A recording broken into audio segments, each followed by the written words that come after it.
everyone, we're going to be presenting History of Law. Our teammates are Ana Garcia, Héctor Rendón, Diana Diaz, and me, Frida Sofia. Table of contents. In this presentation, we will be seeing the origin of law, classical legal systems, medieval and early modern law, and finally, international law. Dear public, today we're going to be presenting and explaining all the development of law throughout history, all the way from the first register we have about it, through our actual times. The code of Urnamu is a further attempt of the humanity to systematizing the justice. It was found in Nippur, a Sumerian religious center now located in the southeastern of Iraq. This photo was took by Osama Shukri and it can be exemplified how is now the document written in the years of 2100 to 2050 before Christ. There was even an older code called the Code of Urukagina, but it's not considered as the one code or the first attempt of humanity to systemizing law because it was not systemizing. It was just like a report of rules and policies for the humanity. The Code of Hammurabi, written in the 20 years of the first century before Christ, is a code that rules or establishes the Babylon law.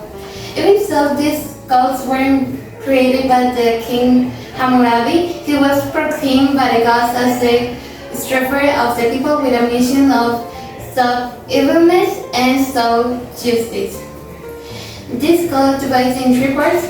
The first in the prologue, where Hammurabi explains why this code must be followed by every civilian, and where he proclaims himself or proclaimed by the gods as the shepherd.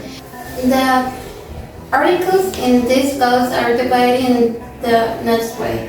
The first 5 clauses about these codes, it talks about justice. From the code number 6 to the 68 is about property and lands. From 100 to 125 is about mercantile matters.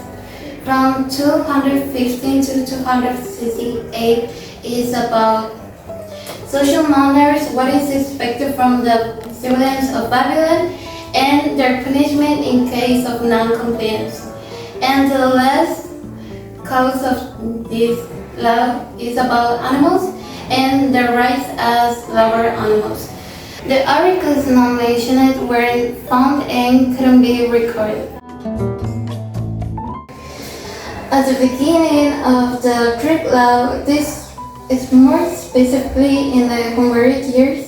This law was not written as we have now the rules around the society. They were transmitted face to face with others, like a conversation, because they perceived the law as social manners and the awareness of what it is right and their obligations.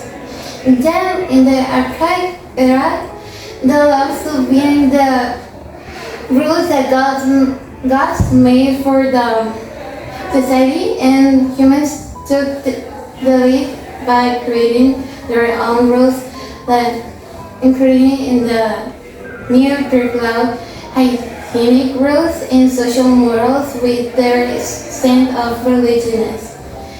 What is most known Greek law is for the democracy, and this was implemented in the classic era. The democracy was so important for Athens that they allowed every man above 20 years old, no matter their social status, to vote. Even so, this allowance of vote was kind of privileged because the majority of the population of Greece were women and slaves. This allowance meant a step forward for justice. A curious fact about the classic era in the democracy, especially, because the delegate was put in first place before getting into the judgmental court. So the plaintiff and the defendant had to speak and argue their problems and then speech in the court. If the court fell in favor of the defendant, the plaintiff had to pay monetary damages and the plaintiff had to pay monetary damages and has no right to get involved in lawsuits of that kind. Romulo. Romulo starts from the time when it congregated around the 5th century. Some fun facts is that the Roman law is kind of the basis for other kind of laws, mostly like in continental Europe. And also there existed 3 types of law: jus gentium, jus naturale, and jus civil. Jus naturale, it was a universal system that defined moral and legal principles. Then we have jus gentium, that was used just for foreign people and also for business trades. Then we have jus civil, that it was used just for the civilians of that country. Justinian Code. Justinian Code were the collections of books that were sponsored by the Emperor Byzantine Justinian I from 529 to 565 AC. Fun facts. The Justinian Code consists of 4 books, which was Codex Constitutionum, Digesta o Pandectae, Instituciones en Novela de Constituciones Postcondice. In the first one, there was Codex Constitutionum. He appointed, the emperor appointed 10 men to commission to go through all the new ordinances or constitutions issued by the emperors to take out contradictory and obsolete material and adapt to the circumstances of the time. Then we have Digesta or Pandectae, which was drawn up between 530 and 533 by lawyers. And Medieval and early modern law.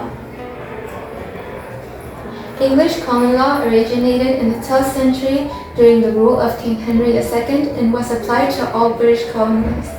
Common law is a legal system in which it's focused on judicial decisions rather than written statutes, and it is currently applied in multiple countries such as the United States, Canada, except Quebec, and India. This way of law evolves through the decisions of judges in court cases, which is called judicial precedents. This means that these rulings can be used to judge future court cases. It's ruled by the adversarial process we commonly know today, where 2 parties defend their posture in court in front of a judge who acts as a neutral moderator. This system allows for adaptability, as judges can distinguish between cases based on their specific circumstances, which can lead to the development of new legal principles. The Great Charter, or the Magna Carta, was written in 1215 by King John of England to limit the powers of the king and establish certain legal rights. It also recognized obligations between the monarch and his subjects and introduced the concepts of right to a fair trial and due process. Due to the threat of revolt by nobles, the document was signed by King John that expressly granted certain feudal liberties to his vassals and the church, although these were eventually extended to all English citizens. Inside this document, there was a tax law that had to be reviewed by a council of nobles, and this eventually turned into the English Parliament. Also, there was a clause written inside this document that stated that lords cannot be judged without first being reviewed by their peers or the law of the land, and this eventually turned into the legal principle we know of today as trial by jury. Moving on to the Peace of Westphalia, this is the first registered international treatment of peace. The whole war started in the 1618 when Ferdinand II, King of Bohemia, declared the Czech and Prague territory as Christian territory. This led to a defenestration. Defenestration is when you take someone and they threw him out the window, sent the Protestants through 4 Catholic representatives of the window. They survived. They said that it was things that the angels of God had catch them while they were falling. The Protestants said they fell on poop. Who knows? And they started a Cold War, and the people of Bohemia put Frederick V as their leader. They led to chaos, devastation, boom, boom, boom, bang, and that kind of stuff. Then other Protestants started gathering and helping the Protestants against the Holy Roman Empire, which led to a lot of deaths and a lot of chaos and devastation. And when around the 80% of the Central European population died, is when they decided that perhaps mass murder was not the solution to a religious conflict, alright? And that's when Ferdinand III declared or made a pact with the Protestant countries, which led to the treatment of Westphalia or the Peace of Westphalia. Thank you. The Law of Nations and of Hugo Grotius. Hugo Grotius was a jurist born in 1583 and died at 1645. His greatest contribution to international law was separating international law from theology, defending the idea that no nation has the right to deny others access to the sea, which is international territory. He is considered the father of international law. His contributions gave the basis for international law, for international rights and international commerce. Some of his works are The Rights of War and Peace in 1624 and Mare Liberum in 1609. We have the Nuremberg trials that were held in Nuremberg, Germany. Alright, they started on November 20th of 1945 and ended on October 1 of 46, I'm sorry. Alright, they judged up to the 24 top Nazis. 12 of them were sentenced to death, and 3 were sentenced to life sentences, while the others get imprisoned. Alright, what this brought up to the table of international law, this innovation, well, so-called innovation, it was that they started, they put crimes against peace, crimes against humanity, war crimes, and conspiracy. Another thing of the legal capacitations or legal phenomena that they added was this concept of retroactive law, which meant that people cannot be judged based on laws that were established after they were sentenced. Alright? And that was it about the Nuremberg trials, and thank you so much. Moving on to the UN Charter, this is a foundational treaty that establishes the different rules that each country manages in order to keep peace. It involves the laws that limit the territory and its sovereignty over different states of the same country.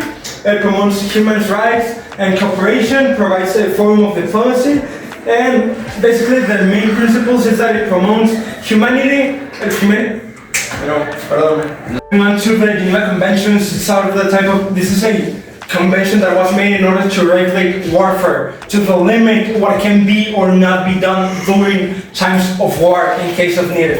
Alright, this agreement, what it does is prevents the mass murder of innocent population that is not involved directly in the conflict.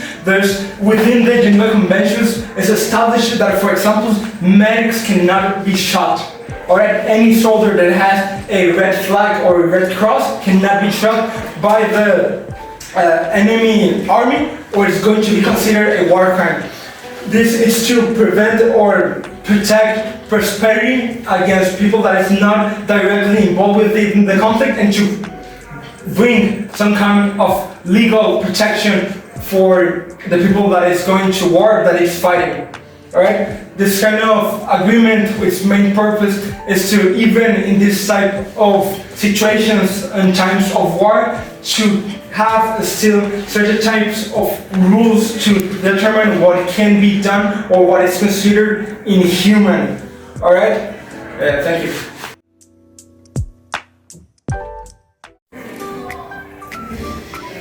To know if everybody had understood what we present and the topics, we're gonna do an activity. This is gonna be quick questions and quick answers. If you answer right, you will get 5 points, and maybe if you get many points, you receive a candy.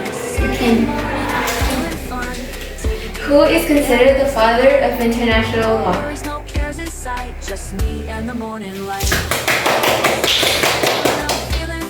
You got 5 points.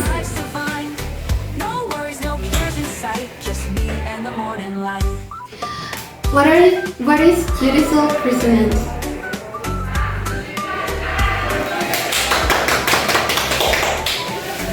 You got 5 points. Which are the classical legal systems? Today's a gift. What a surprise. You got nothing but a sad face. What topics we presented in medieval and early modern law?